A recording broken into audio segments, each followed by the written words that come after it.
Hey guys, tonight we're heading way back to ancient Greece, but not for epic battles, golden heroes, or angry thunder gods throwing lightning like it's confetti. No, tonight you're slipping into the sandals of the god who threw the biggest tantrums and got the last laugh, Dionysus. Yes, the wine guy, the theater guy, the turn your enemies into dolphins and invent drama just to prove a point guy. And fair warning, if you were hoping for a chill divine origin story, you probably won't survive this one. So before you get comfortable, take a moment to like the video and subscribe, but only if you genuinely enjoy what I do here. And as always, let me know your location and local time down in the comments. Seriously, I love seeing who else is falling asleep to stories about ancient divine pettiness. Now dim the lights, maybe turn on a fan for that soft background hum, and let's ease into tonight's journey together. You don't open your eyes as much as arrive into existence suddenly aware that you are warm, sticky, and very much tucked somewhere soft. Also, you're inside a thigh. Yes, a thigh. Welcome to Dionysus' birth version 2. Your mother, mortal, beautiful, and unfortunately incinerated, was Semele. She had the rare misfortune of being wooed by Zeus, which is ancient Greek code for this won't end well. She got pregnant, demanded to see Zeus in his real form, and promptly exploded from the sheer divine wattage. But before her child you could become an immortal smear on the floor, Zeus did what any panicking sky god would do. He sewed the fetus into his thigh, because of course he did. Historians still argue whether this tale is symbolic of rebirth, patriarchal myths, overriding feminine creation, or just the result of poets playing an elaborate game of mythological telephone. But one thing's agreed on, no one else gets a double birth like Dionysus. You're eventually born again, and this time, you're handed off like a hot potato. Hera, Zeus's wife, is not thrilled about your existence, and there's a solid chance she's already ordering hit jobs through the goddess grapevine. So Zeus hides you, a lot. First with nymphs in a mountain cave, then with shape-shifting caretakers who raise you in the wilderness. There are ivy leaves in your crib, honey on your lips, occasionally a panther wanders in like a confused babysitter. Your childhood is weird. There are no toys, just vines that sing if you're patient.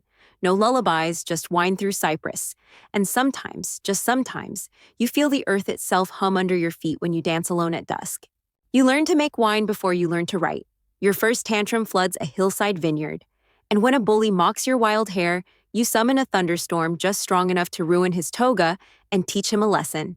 The gods of Olympus, meanwhile, still don't take you seriously. You're the weird nature one, the party godling. You show up to divine meetings, barefoot, holding a jug of something suspicious, and offering opinions on topics no one asked about.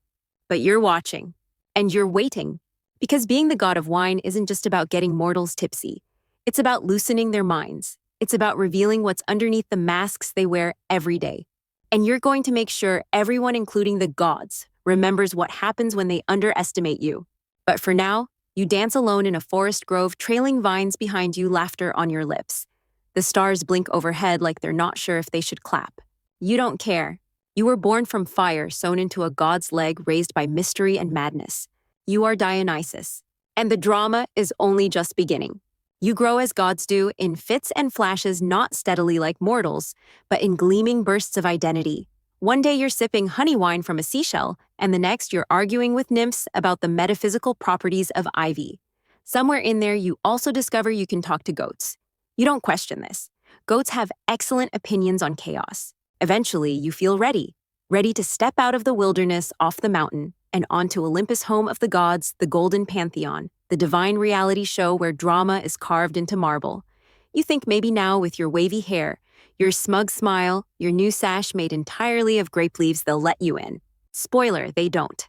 You arrive at the gate's wine jug in one hand, bare feet covered in mountain dust, and you give your most radiant, I am definitely worthy grin.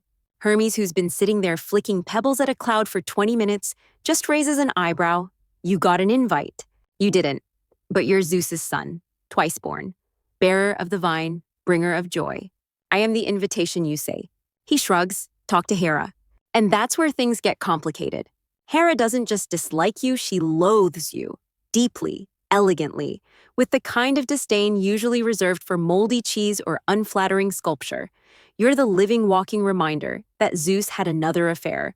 Worse, your mother wasn't even a goddess, just some starstruck mortal with too much curiosity and too little flame-retardant instinct. So she makes it clear, you're not welcome, not at the table, not in the halls, not even at the weird underworld potlucks where Hades brings emotional casseroles. Historians still argue whether Dionysus was a latecomer to the Greek pantheon or originally a foreign deity adopted into the mythos. Some link him to older pre-Hellenic fertility cults, while others argue he was always part of the Olympian drama, just misunderstood and inconvenient. But you don't feel misunderstood. You feel ignored. And there's nothing more dangerous than a god with hurt feelings and a flair for the theatrical. So you do what any deeply sensitive, emotionally complex, vengeance-minded divinity would do: you leave. You descend from Olympus. You take your wine, your followers, and your slowly forming plan, and you hit the road. But not before slipping a few surprise hangovers into the water pitchers. Call it a parting gift. The mortals don't know who you are at first. You show up in cities and villages dressed like a wandering mystic hare, tangled with vine leaves, eyes twinkling, voice a little too smooth to trust. You pass around flasks. You host impromptu dances. You whisper things that make people rethink their jobs, their marriages, their fondness for goat cheese. And always there's music. Flutes and drums and cymbals, a rhythm that gets under your ribs that makes even old men sway and forget they were ever stiff. At first, people are cautious, but then they taste the wine, and something shifts. One by one, they join you. Maidens who are tired of rules, bakers who want to scream, warriors who realize they'd rather dance, even a few oracles who claim your name makes their bones buzz in ways Apollo never did. You don't call them followers, you call them company. And in your company, people feel strange and wonderful things. They feel seen. They feel wild. They feel just a little less afraid of being ridiculous. You call this power liberation. The Olympians call it weird, but they're not laughing for long. Because you're not just gathering mortals, you're planting seeds of worship, of chaos, of something new. Something that doesn't need Olympus at all. Theater's not even in your vocabulary yet, but drama. Drama you've already mastered. It doesn't take long before you realize something crucial: mortals love wine, but what they really love is attention.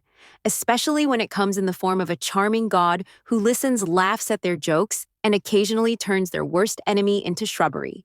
You lean into it. Your traveling band grows maids with windblown hair and eyes full of secrets, boys who used to be shepherds, but now play pipes like they were born with them in hand, and at least one goat who refuses to leave your side, no matter how many times you accidentally forget him in a vineyard.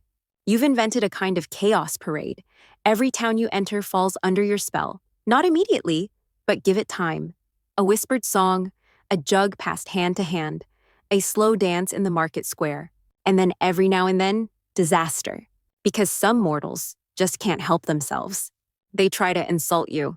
And you are not in a forgiving mood. The first time it happens, you're strolling through a fishing village barefoot, carrying a jar of experimental blackberry wine, and wearing a wreath made of olive branches and spite. A group of local men, you think they're fishermen, but their attitude suggests professional skeptics, start laughing. "Oi, what's with the silk robe?" one calls out. "Lose your sandals in a poetry contest." Another snorts. He's drunk already. Must be one of those traveling bathhouse dancers. You pause, smile, offer them a taste. They refuse. You say nothing, just keep walking. But the next morning, they wake up as dolphins. Full, sleek, leaping dolphins. And no one, not even the sea captain, who swears he saw it with his own weather-beaten eyes, can explain how it happened. Historians still debate the origins of this myth. Some say it's a fable about respecting the gods. Others suggest it's an allegory for transformation through ecstasy or divine wrath. But you know exactly why you did it. Because they were rude. And because being petty is your divine right, word spreads, you become less of a mystery and more of a movement. Your followers now number in the hundreds. They follow you over mountains and into forests. They sing, they dance, they wear strange clothes and stranger expressions. They call you liberator. You let them. And still the Olympians watch from afar, bemused, concerned, slightly jealous if you're being honest. Even Hermes raises an eyebrow. "You're getting popular," he says during a chance encounter in Delphi. Zeus doesn't like competition. You smile. Zeus had his turn. It's not a threat, but it could be. You invent a new kind of ceremony. You call it a festival. It involves wine, yes, but also masks, stories, role play. You ask your followers to pretend to be you, to mimic your voice, your swagger, your laugh. They do it terribly, and it's glorious. Because for once, they're allowed to be ridiculous. They stumble and shout and cry and laugh in front of each other. No one judges, no one points. It's not about being good, it's about being real. And the moment you realize how much power there is in that, something clicks. You stop seeing yourself as a wanderer. You start seeing yourself as a director. And the world? A stage. One particularly brave follower tries to perform a retelling of your dolphin transformation story, complete with a papier-mâché tail and a borrowed fishmonger's cloak. He trips on his own prop and lands in a wine barrel. Everyone cheers. You take a sip and declare it theater, and no one argues with you. Not anymore. Word travels faster than your parades ever could. One day you're lounging under a fig tree with a wine jug balanced on your stomach, and the next there's a rumor that you turned an entire city's priesthood into frogs because they banned dancing on Tuesdays. You didn't, not that time, but the idea pleases you. You wander more now, not because you're lost, but because there are still people who haven't heard your name. You aim to fix that. But your next stop, oh, it's personal. You arrive in a town where your story is very well known, because they've made it their business to not believe a word of it. The city is ruled by a king named Pentheus, your cousin technically, the type of man who trims his olive trees with a ruler and folds his cloaks with visible tension. He prides himself on logic, order, rules, and he hates the idea of you. Your party's undignified, your parade's dangerous, your followers a menace to moral fiber. He doesn't just ban your worship, he mocks it, tells everyone that you're a fraud, that your wine is watered, that your masks are a cover for madness. And that, dear listener, is a mistake. So you do what any god of wine and theater would do. You arrive in disguise. Long hair, perfumed robes, a staff made from a fennel stalk because style matters. You stroll into town like a breeze carrying secrets. Your voice is soft, your eyes shimmer just a little too long. The townspeople are curious, a few follow you, a few more watch your impromptu dances in the square. Pentheus hears of it, immediately furious. He sends guards to arrest you. You smile at them. They tie your hands. The ropes turn into ivy. They blink. You wink. They run. Pentheus, instead of learning his lesson, invites you to explain yourself. So you do, calmly, over wine, with dramatic pauses. You tell him you have nothing to hide, that you only wish he would see the truth for himself. And because pride is louder than reason, he agrees. You convince him to dress in women's clothes so he can spy on your female followers without being noticed. He agrees to that too. Historians still argue whether this myth is a cautionary tale about hubris gender roles or divine revenge. But from your perspective, it's mostly just delicious irony. Pentheus dons a dress and a wig. You help tie the sash. You pretend to stifle laughter. Then you lead him into the hills, where your maenads, the wild, ecstatic women who dance in your name, wait. They're in a trance, moved by rhythm, unbothered by consequence. They spot Pentheus, and in his disguise they don't see a king. They see a threat. It ends poorly for him.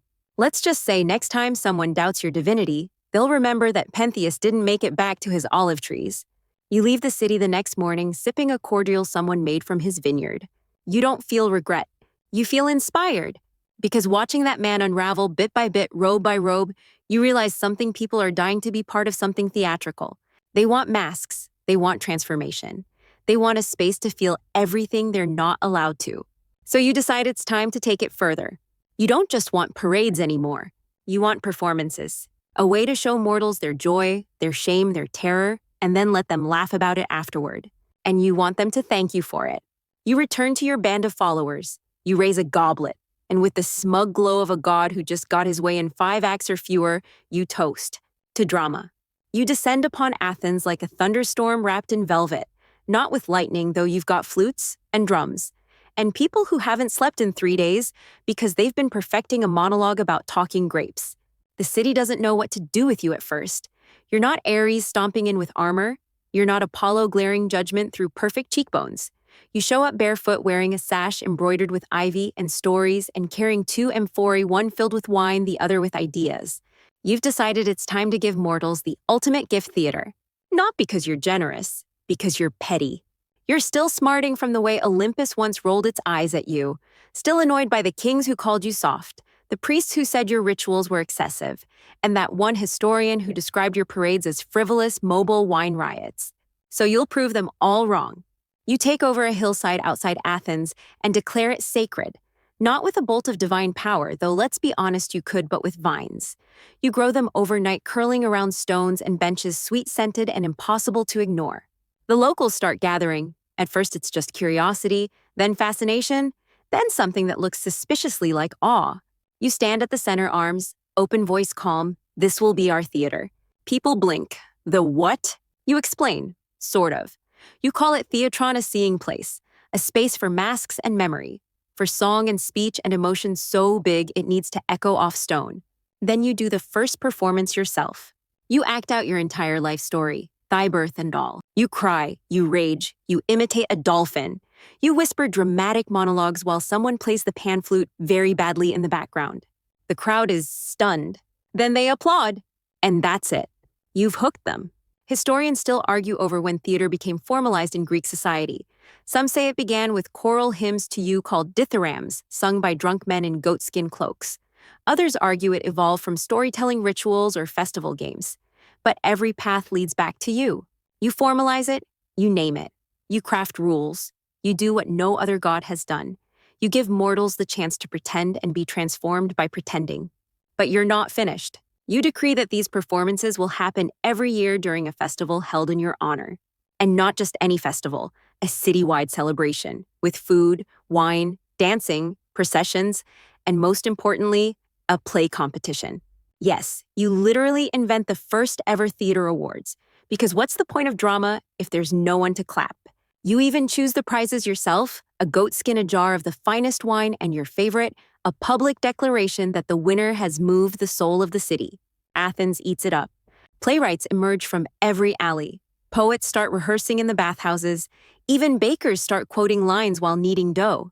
And you watch from the marble steps of your growing temple, swirling wine in your goblet, and smiling like a director whose cast just remembered all their lines.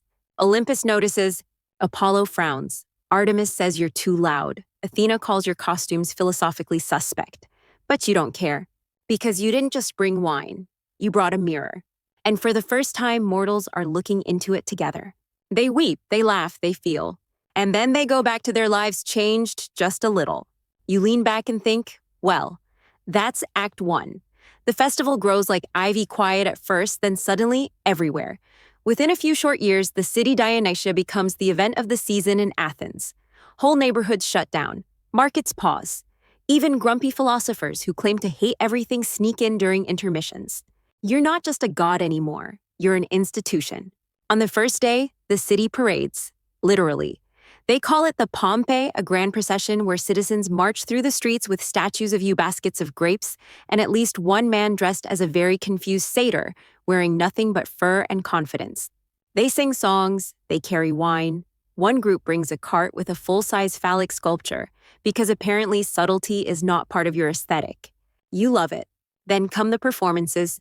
Your theater, the Theater of Dionysus, built right into the southern slope of the Acropolis, fills with thousands. They sit on stone benches, squint against the sun, and settle in for a full day of feeling things very loudly. Each playwright presents a trilogy of tragedies, followed by a comedy because life, like wine, should end on a high note. You sit among them invisible most of the time, sipping from your goblet and judging silently like the world's first theater critic. One particularly bold chorus leader locks eyes with you mid-performance. He's playing a grief-stricken hero who has just realized he's kissed his long-lost goat. You raise one eyebrow. He forgets his next line. Magnificent. Historians still debate the structure of the original festival performances, how long they lasted, how the contests were judged, and whether the audience could vote or just shout aggressively. But one thing is certain, this was no side event. It was state religion through drama. Even politicians had to attend, even generals. If you wanted to be taken seriously in Athens, you needed to cry in public during Act 2 and cheer for vengeance by the final curtain. The best part, if the city ever tried to cancel the festival, say due to war or budget cuts, you threatened to send a plague, not metaphorically. Like actual plague. You may be the god of joy and wine, but don't test you. One year, there was a rumor the festival might be downsized due to grain shortages. You casually turned an entire barley shipment into grapevines. The next day, funding was fully restored.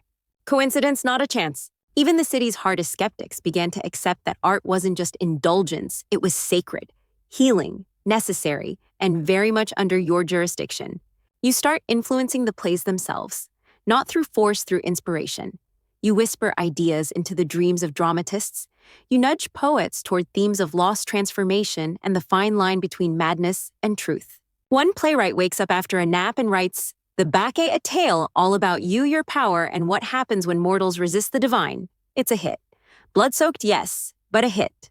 Another writes a comedy where you are portrayed as a whiny stage manager who drinks too much and forgets his lines. You love it.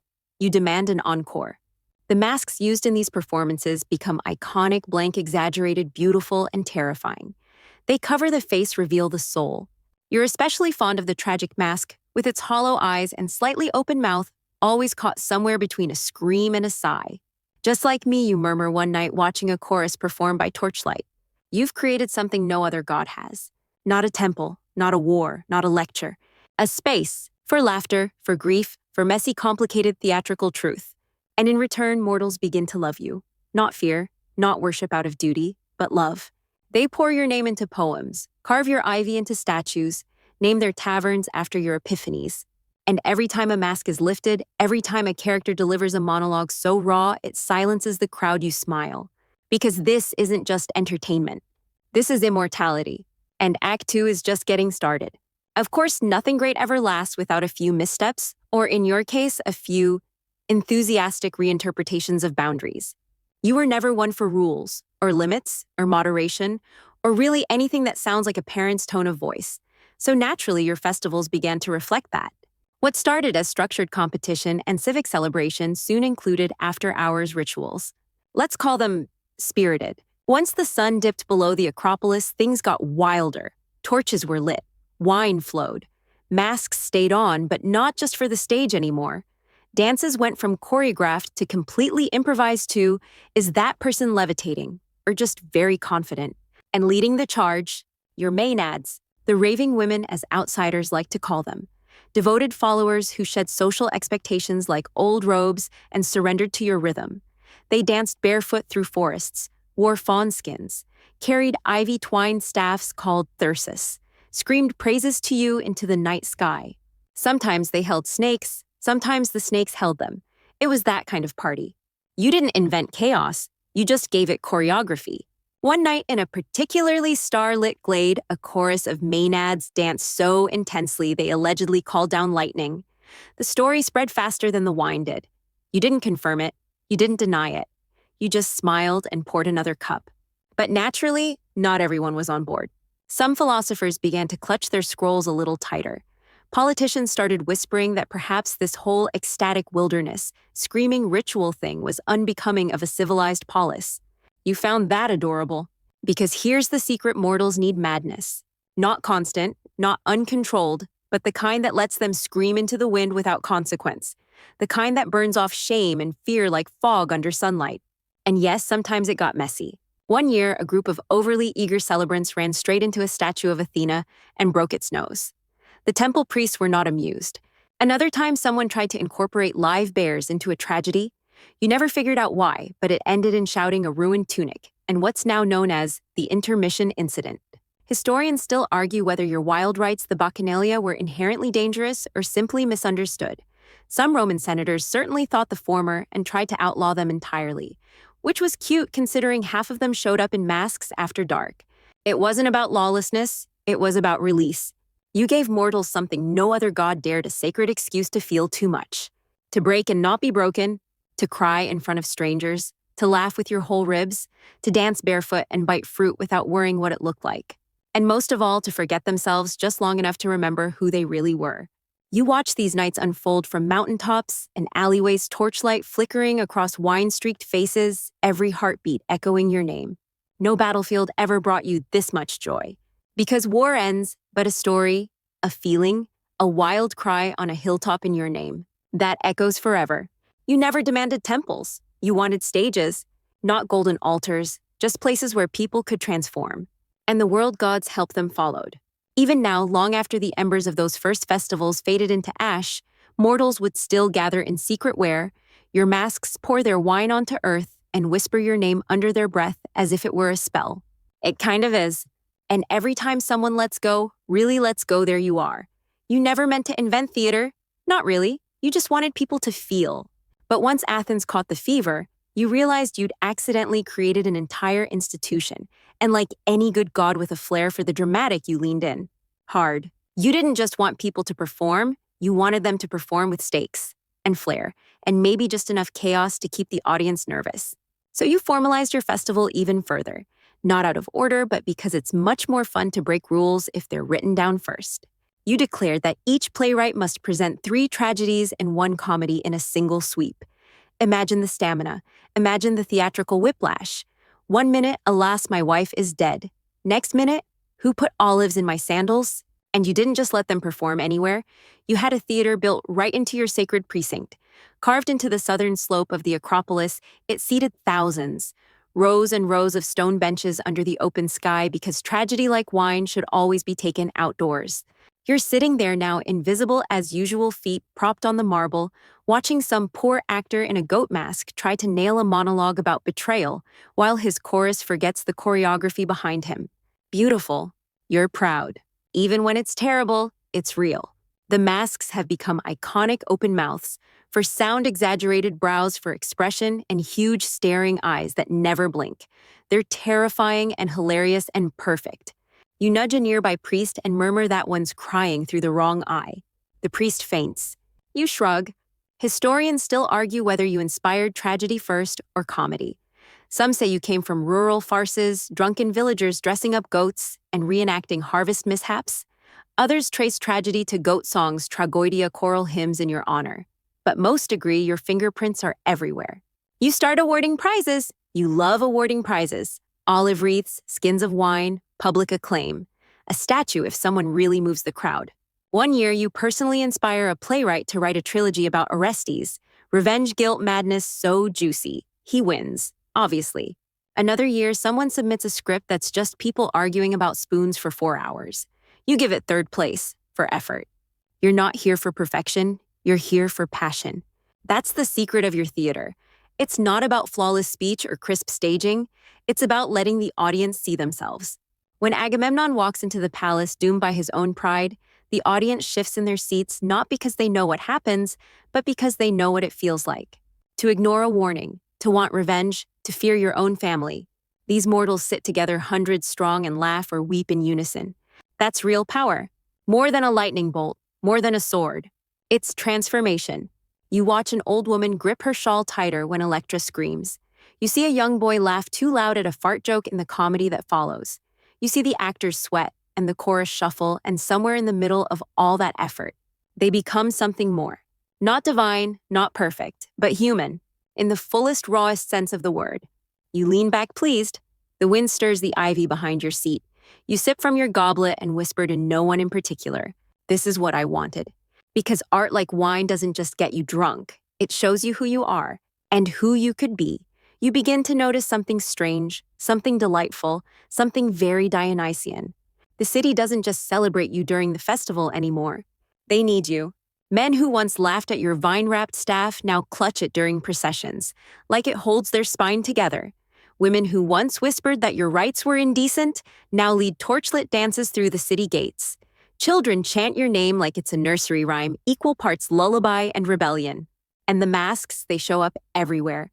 Not just on stage, but in markets, on walls, in tiny clay trinkets sold by toothless grandmothers who swear they once saw you dance across their rooftops. Athenian artists sculpt your face with curls too perfect to be mortal.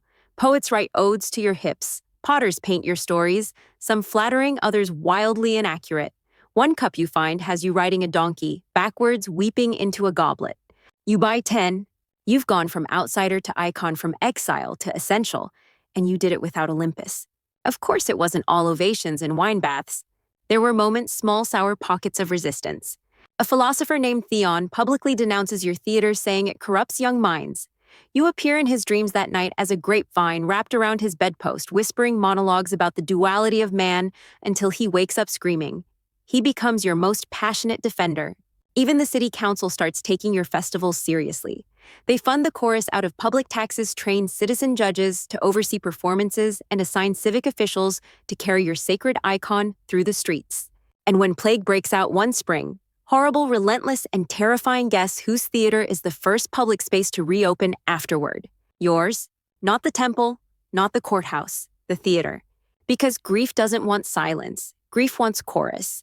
Grief wants laughter and weeping, and a big finale where someone probably learns a lesson. Historians still debate the psychological function of Greek tragedy. Was it catharsis, moral instruction, a political safety valve? But to you, it's simpler, it was permission. Permission to feel, to scream to love, to mess up profoundly in front of an audience and then keep going anyway. You even inspire rituals inside the theater itself. Spectators throw garlands at actors. Audiences vote on winners by clapping or, if truly moved, weeping loudly. One time a goat is released mid-performance. No one stops it. It's considered on theme. You're especially fond of the prologue, that moment when an actor steps out, mask on, and speaks directly to the audience, breaks the barrier, reminds them this is pretend, but what you feel is real. You invented that. Well, you inspired it. Same difference. One evening, you sit invisible in the front row while a young actor, trembling, undertrained voice cracking, delivers a speech about betrayal, so raw even the breeze pauses. The crowd goes silent, and then erupts. Applause, shouting, flowers tossed from the higher seats. A woman in the second row openly sobs into her tunic. You don't say a word. But the actor looks right where you're sitting, blinks, and mouths, "Thank you." You tip your goblet in return. Because this mortal mess, this barely held together performance of what it means to be, is exactly what you wanted. Not worship, not flattery, not a throne. Just a place where people come together to remember what it feels like to feel too much. By now, the Dionysia isn't just a festival. It's the calendar's heartbeat. Everything else in Athens orbits it. Wars are paused. Debates are postponed. Even tax collectors delay their rounds lest they miss the moment someone in a goat mask starts yelling poetic grief into a sunlit amphitheater. But you're not content to let it rest. Not yet. Because let's be honest, you're still a little salty. Olympus may tolerate you, now may even nod politely when your name is mentioned, but they never apologized. And you've been drinking divine wine and holding grudges since the Bronze Age. So naturally, you make your next move. You start slipping theater into everything. You whisper into the ears of playwrights to include gods in their stories, not as dusty idols or distant forces, but as characters, flawed, funny, petty. Just like you. Suddenly, Zeus is being portrayed as a thunder-happy dad who can't remember his own mortal flings. Hera shows up with attitude and a suspiciously sharp glare. Hermes is written as a sarcastic delivery boy. And you're everywhere. Sometimes you're the wise fool. Sometimes you're the chaos catalyst. Sometimes you're just there to deliver the best line in Act 3 and exit trailing Ivy. You love it. The audience eats it up. They laugh, they gasp, they weep. They see their gods in themselves and themselves in their gods. And in doing so, they start to understand something else. That the sacred isn't up in the clouds. It's right here, in the theater, in them. Historians still argue whether this blurring of divine and mortal was deliberate social commentary or just really good writing. But you know better. It was a mirror. And you held it up. You also begin to tinker with the very structure of the plays.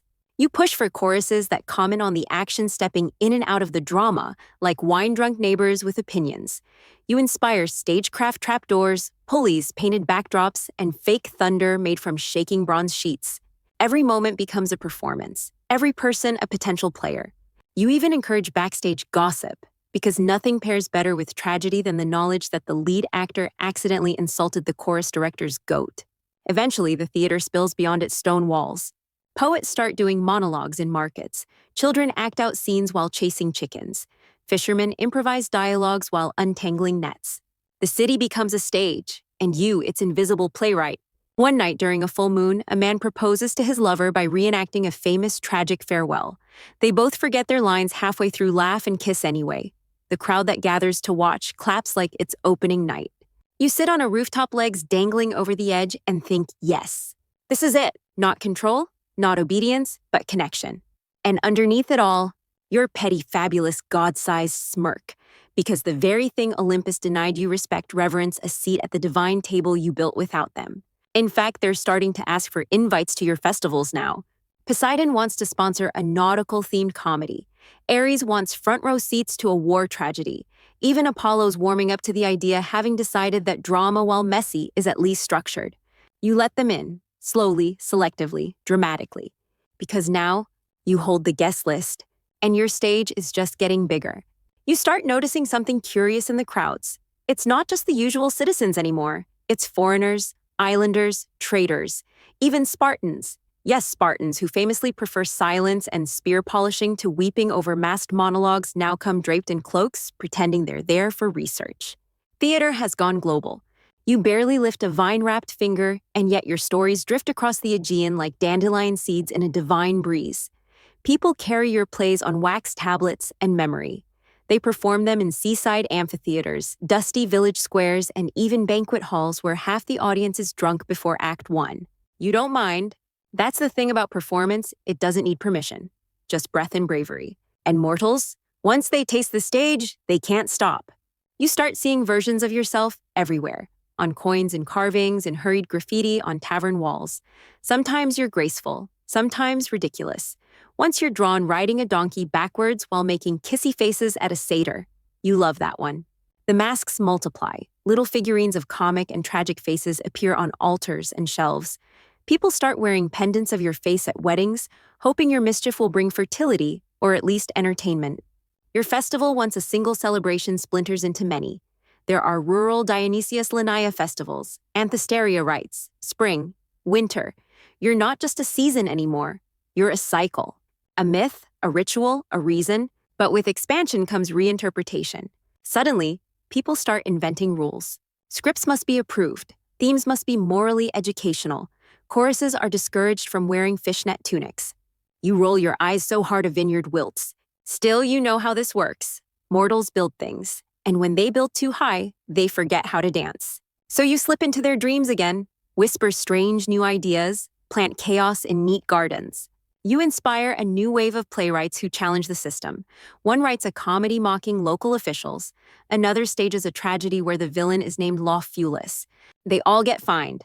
They all become famous. Because your kind of drama, the honest, the raw, the too much is just enough, always finds a way. Historians still argue whether the spread of Dionysian rites into the broader Mediterranean was religious or cultural colonization, whether your influence diluted or diversified. But you know the truth, wherever there's a heartbeat, there's a stage waiting to happen. You even start showing up in Rome. At first, the senators panic. They try to ban your cults, claim they're dangerous, claim the rites, unsettle the youth. They're not wrong. But soon enough they cave. The wine's too good. The story's too addictive. Rome absorbs you like they absorb everything by slapping Latin names on it and calling it innovation. You become Bacchus. Your plays become lewdy. Your festivals become spectacular. It's louder, bloodier, sometimes confusing, but your essence remains. Even gladiators, before stepping into the arena, pour a drop of wine and whisper your name. Because deep down they know. The stage, the sand, the story, it's all the same. You don't care what they call you. Dionysus, Bacchus, the god of theater, the bringer of joy, the madman with the ivy crown. It all fits. You walk through a Roman alley one night, unseen, watching a boy perform a tragic scene for his siblings with a torn blanket as a cloak and an orange for a prop head. His sisters gasp. His mother laughs from the doorway. You smile. This is what it's about. Not marble stages or official titles, but that, a tiny human moment made enormous through pretending. You swirl your goblet and whisper to the stars. Act 3. Anyone you find yourself drifting more these days, not out of boredom, but curiosity. Where does your story go when you're not looking? What shapes does it take in the mouths of mortals, passed from festival to festival, from script to street corner? It turns out, you've become everything. To the actors, you're a muse. To the drunks, you're a friend. To the fearful, a warning. To the free, a reason to sing. Some cities still build statues in your honor, tall and polished ivy carved into the marble like it's still growing. But others just draw your face in the dirt beside the wine jug at a picnic, whisper your name before a performance, and call it prayer. Both are correct. You step into a village one evening, small, quiet, where the goats outnumber the people. No temples, no fancy amphitheaters. But there in the square, a group of children are putting on a play. There's no script. Just masks made of painted bark lines, whispered and forgotten, and the kind of wild confidence only youth can pull off. The tragedy seems to involve a baker's missing spoon, a jealous neighbor, and an unexpected song about turnips. You laugh so hard your goblet spills. They don't see you, but one girl pauses mid-monologue, tilts her head toward the breeze, and smiles like she's just heard applause from somewhere very far away. You clap silently, she bows. Historians still debate whether you were a god of art, or simply a god whose followers created art, but they miss the point. You are the art, the impulse, the release, the thing that breaks the silence and replaces it with rhythm. You begin appearing in philosophy scrolls. Some thinkers praise you, others fear you. A few even try to explain you as if wine and madness could be reduced to footnotes. One theorist writes, the Dionysian element represents chaos instinct, the primal urge. You write back in a dream that he forgot to mention the sparkle, because what they always miss is your joy. You're not just wildness, you're the moment after. When the tears are drying, when the audience rises as one, when someone says, that was beautiful, and no one knows why. You inspire masks not to hide but to reveal. Actors say it feels like something else enters them when they perform. It's you. Poets say their best lines arrive in sudden flashes, vine-wrapped and uninvited. It's you. Old widows who've never spoken on stage begin quoting your plays and arguments. Definitely you. And then somewhere along the dusty timeline, things shift. Empire replaces city-state. Armies march farther than your stories. Temples fall, statues crack. Names are changed. But you don't vanish. You adapt. Your plays are copied by monks, studied by scholars, and rediscovered in Renaissance libraries. Your festivals are revived under new names with new costumes, but the wine still flows, the laughter still echoes. And your masks, they evolve. Tragedy, comedy, harlequins, clowns. Actors still carry two faces in every performance yours. Even Shakespeare centuries later writes like someone who drank your wine too deeply and never quite recovered. And when the curtain rises in any theater anywhere in the world, whether it's marble wood or digital pixels, you're there. Backstage, in the breath before the first line, in the silence after the last. You don't need temples. Theater is your church.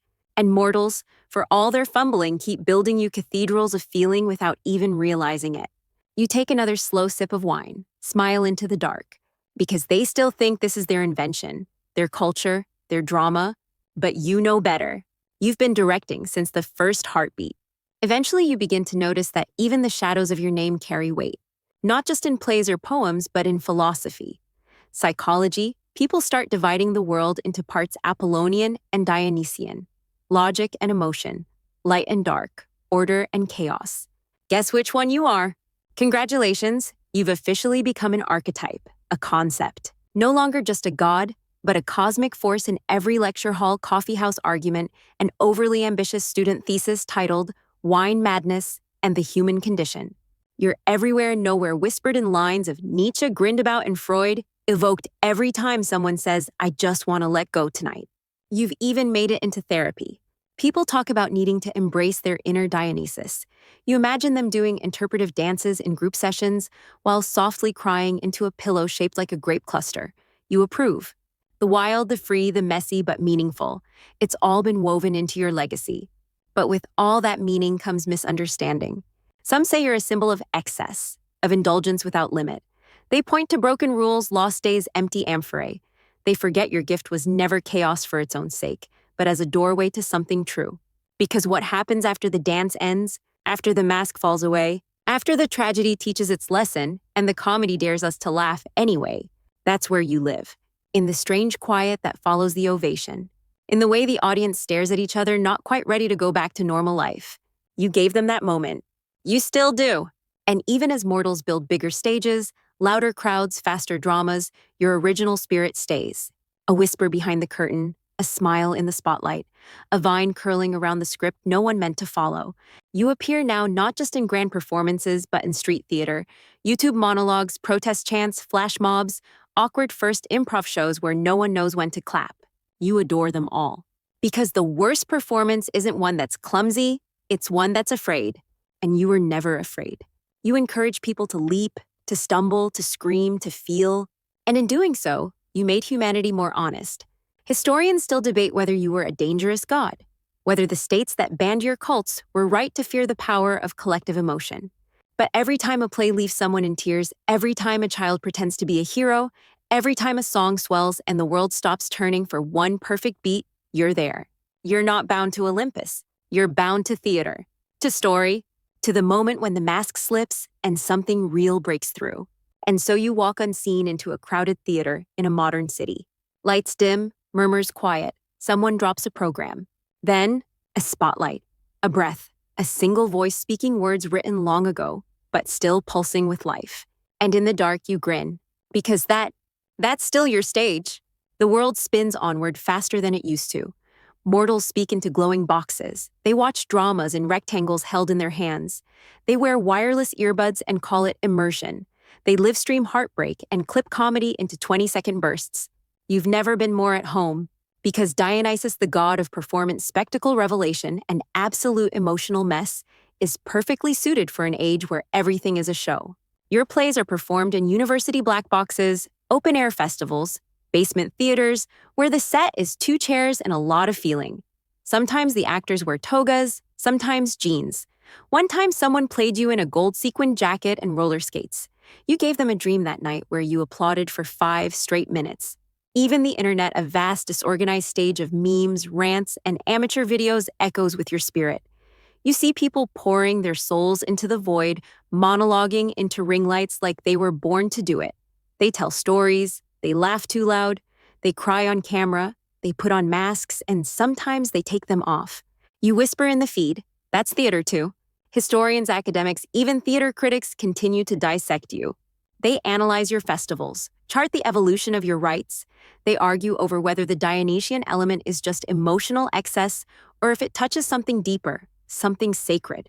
They write long essays titled The Function of Dionysian Catharsis in the Contemporary Psyche.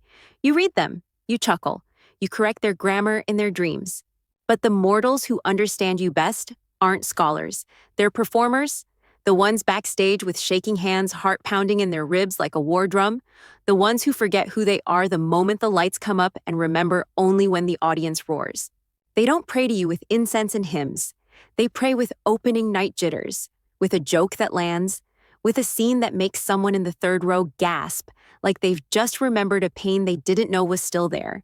You show up for those people, every single time. Not with thunder, not with miracles, but with presence, a shift in the air, a flash of emotion that shouldn't be possible in a rehearsal space that smells like sweat and cheap glue. The way a line lands exactly right, and no one knows why. That's you, because what you gave mortals was not just drama, it was transformation. And transformation never goes out of style. One night, in a small town on the edge of somewhere, a girl steps onto a makeshift stage made of crates and string lights. She's terrified. She's doing Euripides. She thinks she'll forget her lines. But halfway through, she stops being herself. And for 15 minutes, she's a woman betrayed by gods, grieving, roaring, living. You sit in the shadows, chin on your hand, and whisper, perfect. Not because she was flawless, because she was true. That's the art. That's the madness. That's the gift. It always has been. Now the lights begin to dim, not just on the stage, but across the whole world. You once walked with bare feet and ivy in your hair. It's quieter now. Not silent, but softer. Less parade, more whisper. Less torchlight procession, more flicker from a laptop in a midnight bedroom. And still you're there. Because every time someone slips on a mask, rehearses a monologue, or scribbles feelings too big for conversation into a script, they're invoking you. Not always by name, but your presence remains. You watch a performer behind the curtain, whispering lines to herself in rhythm with her heartbeat. You see a student pacing alone in a dark dorm room preparing to audition for a role she's not sure she deserves. You hear a drunk poet muttering to the sky from a fire escape, and for a moment, just a moment, he gets the meter right. Your sacred grove is no longer bound to geography. It's anywhere someone dares to feel out loud. You never asked for statues, you wanted scenes, not temples, just stages. And now every stage, every dusty curtain, classroom, floor dinner party game of charades is yours. Because deep down, all performance is a tiny act of rebellion. It says, I matter, my feeling matters, and I refuse to hide it forever. You gave them the courage to reveal what they normally conceal, the laughter beneath grief, the joy beneath awkwardness, the power inside vulnerability. And even as new gods rise of speed of logic of data and steel you endure, because what you brought was not lightning, nor law, nor order. It was release, and release never gets old. So now in the hush before another curtain rises, another first line, another breath, you close your eyes, not in retreat, but in satisfaction. You hear the heartbeat of 1,000 stages. You feel the hum of an audience leaning forward. You taste the moment just before the lights come up. And you smile, because this is the gift. Not immortality, not power, but connection. And no matter the era, the name, or the form, they're still playing your part. Now let the curtain fall. Let the applause fade into memory, soft and slow. like the last note of a lullaby, drifting through an empty theater. You've walked through centuries tonight, past vine-draped hills, stone theaters, torchlit rites, and neon-lit stages. You've followed the path of Dionysus, not as a god of wine and frenzy alone, but as the patron of the unspoken, the unsung, the beautifully too much. Now let that energy settle. Let the masks fall gently to the floor. Let your breath slow with the quiet hum of a world that never stopped performing. You've laughed with chorus girls, cried with tragic kings, danced beside maenads beneath the stars. But here in this moment, you don't have to do anything at all. Just rest. Let your limbs grow heavy. Let the hush wrap around you like a velvet curtain drawn over a well-loved story. You've earned your encore of stillness. So breathe. In and out. No spotlight, no lines, just the sacred rhythm of your heartbeat. A soft stage in the theater of sleep. And when morning comes, the show will still be there, and so will you. Sweet dreams, dear player. You've been divine. End of script. Sweet dreams.